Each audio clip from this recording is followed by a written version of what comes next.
তো hello guys, আসসালামু আলাইকুম। সবাই কেমন আছেন? আশা করি সবাই ভালো আছেন। আল্লাহর রহমতে আপনাদের দোয়ায় আমিও ভালো আছি। তো আজকে আমি চলে যাব সাভার স্মৃতিসৌধ। তো যাওয়ার আগে একটু ভিডিও করলাম। তো দেখা হচ্ছে একেবারে স্মৃতিসৌধে। তো স্মৃতিসৌধে যে একটু আপনাদেরকে দেখাবো বলেই শর্ট ভিডিও করতেছি। তো স্মৃতিসৌধের ভিতরে ঢোকার পর একটু আকাশ ফ্রেশ দেখলাম, একটু ভালো লাগলো, তাই ভিডিওটা করে নিলাম আপনাদের জন্য। দেখেন কি সুন্দর। তো ভিতরে ঢুকে গেলাম। তো এখানে সবাই আছে আমাদের পরিবারের। তো আম্মু, চাচা, ছোট ভাই এবং ক্যামেরার পিছনে ছিল আমার এক মামা।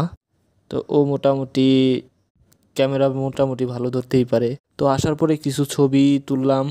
ছবি তোলার পরে এই যে স্মৃতিসৌধের কাছে চলে আসলাম আপনাদের দেখানোর জন্য। বৃষ্টি নামছে, তো ঠান্ডা পড়ছে, অনেক মানুষ আসছে। তো পরিবেশটা অনেক ভালোই ছিল, সবাই ছিল। ভিডিওটা